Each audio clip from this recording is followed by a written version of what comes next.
trouver vraiment un moyen d'accrocher, que ce soit le salarié ou le chef d'entreprise par exemple. Un petit peu parler de travail, parce que c'est quand même bien d'en parler, c'est un sujet d'actualité aujourd'hui évidemment, mais en plus je trouve qu'on n'en parle pas assez, donc c'est très très bien d'en parler. Plein d'exemples et puis les bonnes pratiques à suivre dans justement le travail, ça se discute et comment et pourquoi et les meilleures manières d'aborder justement les problématiques du travail avec je dirais, l'ensemble du personnel. Ce colloque est vraiment sur un sujet d'actualité, dialoguer, parler du travail au travail. Je pense que ça peut permettre d'améliorer les conditions de travail et l'organisation et les relations dans l'entreprise.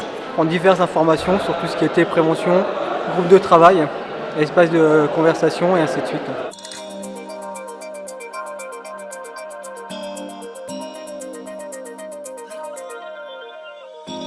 Le travail, ça se discute, c'est important, ça correspond même à une vraie demande de la part des salariés, comme en témoigne le dernier sondage réalisé en 2015 dans le cadre de la semaine de la qualité de vie au travail. Il y a aujourd'hui des vraies attentes de la part des salariés pour pouvoir davantage s'exprimer sur le travail. Et au-delà de cet intérêt pour les salariés, il y a également pour les organisations un vrai enjeu à animer, à organiser un débat sur le travail au sein des organisations.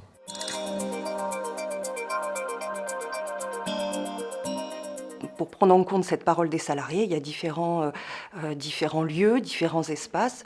Ça se situe aussi dans les instances de représentation des salariés, à condition aussi que les élus soient plus dans une posture de compréhension, d'écoute des difficultés des salariés en matière de conditions de travail, de risques professionnels, et moins dans une posture d'expert, ou en tout cas pas uniquement dans une posture d'expert, et de garant du respect de la réglementation. Au niveau des différents projets qui ont pu voir le jour au sein de notre entreprise, le CHSCT est à l'origine, enfin je veux dire, ils sont informés régulièrement. On fait des réunions avec eux, les fameuses réunions trimestrielles, mais on fait également des réunions intermédiaires qui permettent à ce moment-là d'être un peu plus libre au niveau de l'expression des uns et des autres, et on les implique et on en parle à ce moment-là. Au niveau des instances de représentation du personnel, que ce soit le CHSCT, les délégués du personnel, à condition aussi que les élus qui leur demandent de réaliser ce travail d'analyse, mais toujours dans une posture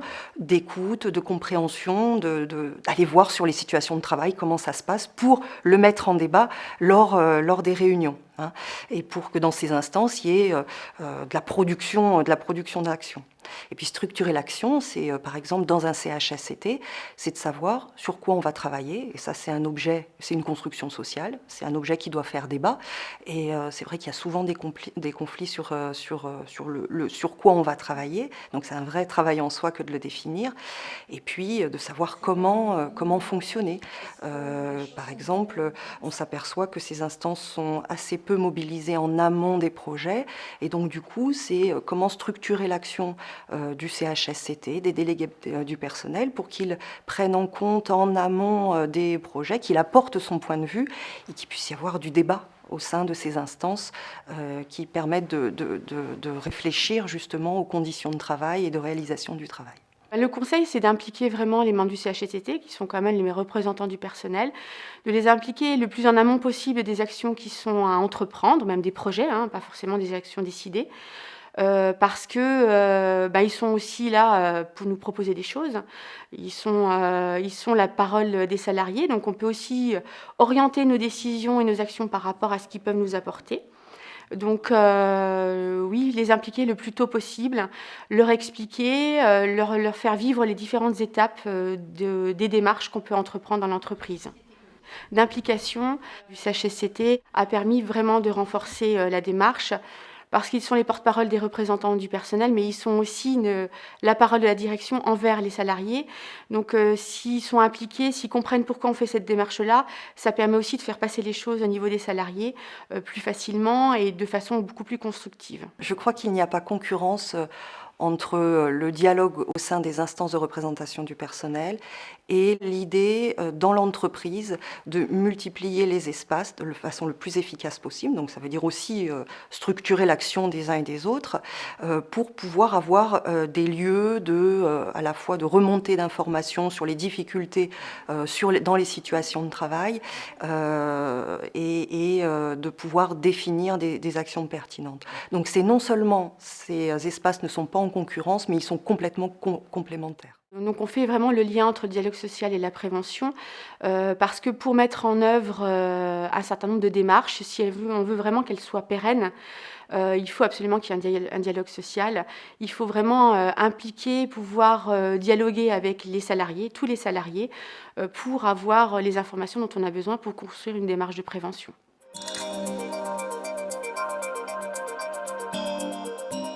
Trois conseils pour une entreprise qui souhaiterait effectivement ouvrir des espaces de discussion sur le travail. Premier élément important, c'est effectivement de se dire l'ouverture de ces espaces de discussion sur le travail, ça se prépare, ça s'anticipe, ça ne peut pas relever uniquement du bon vouloir des managers, ça ne se joue pas uniquement sur le registre de l'informel. Il y a un vrai enjeu, un vrai intérêt à institutionnaliser ces espaces de discussion, à les préparer, à être au clair sur leurs finalités et à les installer durablement dans l'organisation.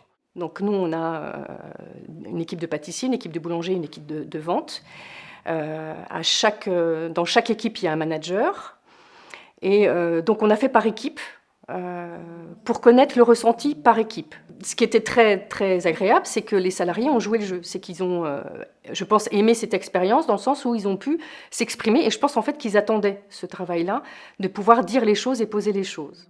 Donc, on a déjà instauré en fait un échange tous les mois, une fois par mois, sur de la vie de l'entreprise, au niveau des chiffres, au niveau de des directives qu'on a prises. Et en fait, il participe.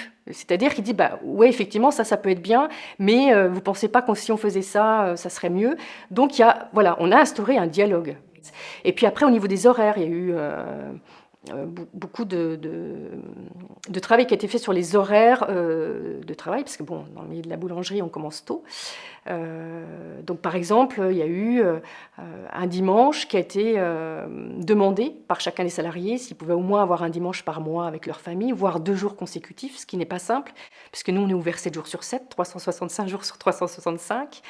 Donc voilà, donc ça a été un travail, remodeler les plannings par exemple, pour effectivement leur permettre d'avoir un repos peut-être plus réparateur et de passer du moment avec leur famille. Donc avoir un bon équilibre entre la vie privée et la vie au travail. Deuxième conseil et deuxième point d'attention, c'est quand même l'enjeu pour les entreprises qui avancent sur ce registre-là, qui sont convaincus de l'intérêt d'ouvrir des espaces de discussion sur le travail, c'est d'aller au bout de leur logique et de revoir un peu leur processus de décision. C'est-à-dire d'accepter effectivement qu'au plus près du terrain, avec les acteurs concernés, il y ait un certain nombre d'éléments, de solutions, d'ajustements, une réappropriation de l'organisation qui amène ces acteurs-là à être force de proposition, à avancer un certain nombre de pistes et véritablement à avoir une prise sur leur activité. Pour moi, ça n'a été que du positif parce que maintenant on a une base de travail, on sait sur quoi on pêche. Après, l'important, c'est aussi de mettre des choses en place. Il ne suffit pas de les avoir interrogés. Il faut après prendre en compte leurs idées et leurs besoins. Alors, dans la limite de ce que peut faire l'entreprise, bien évidemment. Et puis, il y a eu des choses aussi très agréables où, en fait, on constate que nos salariés sont fiers de travailler pour la société. Et donc, il y a un réel engagement de chacun. Et la richesse, c'est qu'on a on sait où on va et on sait ce qu'il faut mettre en place pour qu'on puisse être plus compétitive et avoir une entreprise pérenne avec des salariés qui se sentent bien. Troisième réflexion ou recommandation à destination de ces entreprises, il faut laisser du temps.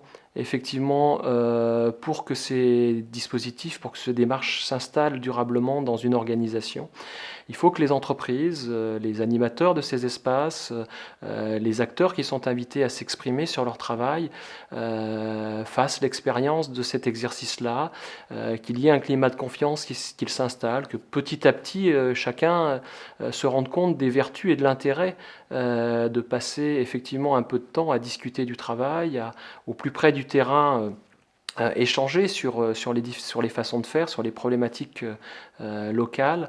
Et ça nécessite effectivement un peu de temps avant que ça s'installe durablement et que ça produise véritablement des effets tangibles. Donc il a fallu faire effectivement une organisation au niveau du travail, anticiper la production pour pouvoir libérer tout le monde. L'avantage, c'est que comme on a géré par équipe, on n'a pas géré toute l'entreprise en même temps, c'était quand même plus simple de pouvoir produire, parce que tous les jours, il faut quand même que nos clients puissent trouver les produits en magasin. Donc ce qui a été, oui, difficile, mais en même temps assez facile, je trouve, pour notre mode de fonctionnement, c'est de trouver un jour, une heure qui convienne à tout le monde et qui n'entame pas trop le repos de chacun. Alors après, il faut être prêt à entendre pour justement permettre aux entreprises de mieux avancer.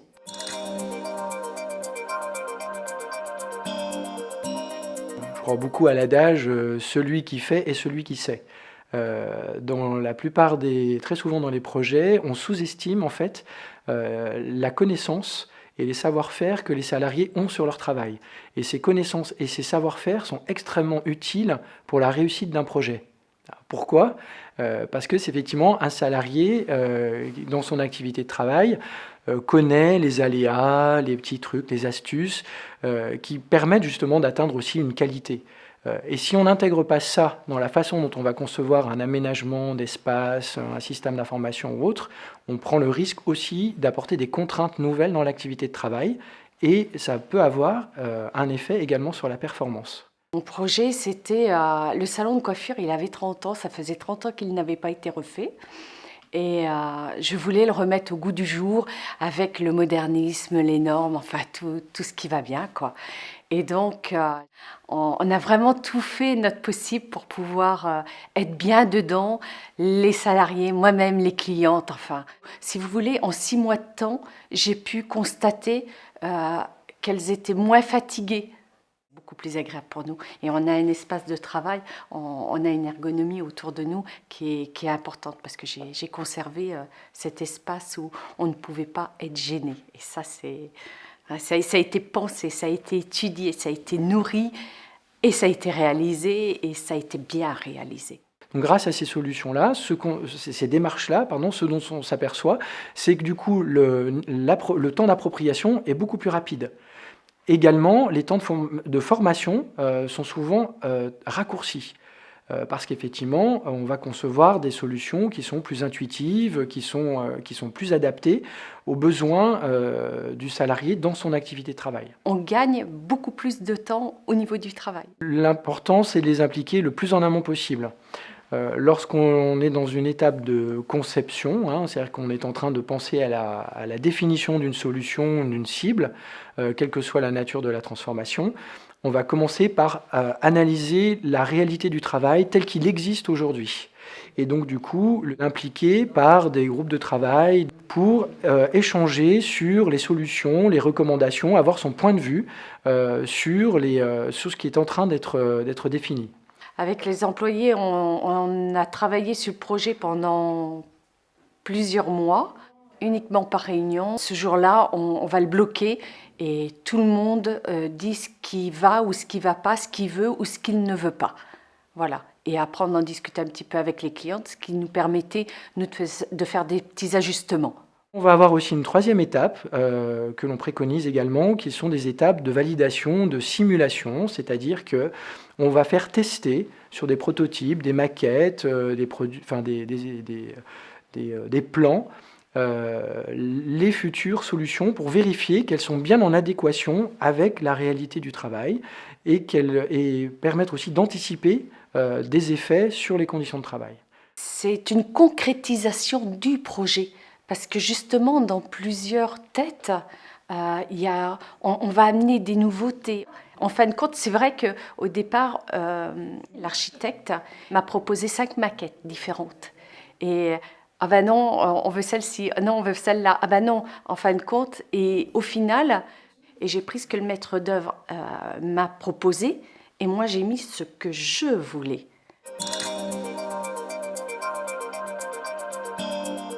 Je dirais qu'il faudrait peut-être s'entendre sur la notion de perte de temps, parce qu'on est dans quand même un contexte, justement un temps sociétal où on est à la recherche d'une compression du temps et à la recherche d'une efficacité constante qui ne laisse plus de marge de manœuvre, plus d'espace pour les tâtonnements, pour ces espaces-là, ces temps-là qui sont indispensables à la créativité et à l'avancée dans le travail.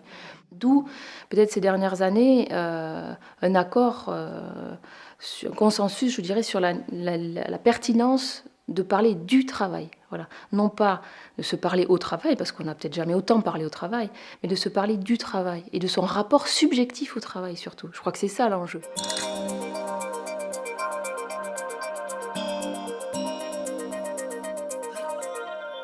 J'ai apprécié les témoignages de l'entreprise La Gerbe d'Or et puis également de Metz Métropole, puisque ça donne des approches concrètes. On a eu des idées générales qui sont très intéressantes et en même temps une approche concrète avec des exemples particuliers. Tout ce que j'ai entendu aujourd'hui est de nature à m'enthousiasmer, puisqu'on sent bien qu'il y a des ouvertures qui se font, qu'il y a des sociétés petites et grandes qui y vont, et donc je suis vraiment ravie. Les thèmes qui ont été traités aujourd'hui sont vraiment dans la réalité de ce qui est vécu dans les entreprises. J'ai trouvé intéressant la table ronde avec les partenaires sociaux et puis le débat un peu global où il y a plusieurs sujets qui ont été abordés, à la fois sur le dialogue social dans ses aspects structurés et puis quelque part le droit à l'expression, le droit à la parole des salariés. Je trouve que ces différents aspects-là étaient intéressants et traités de manière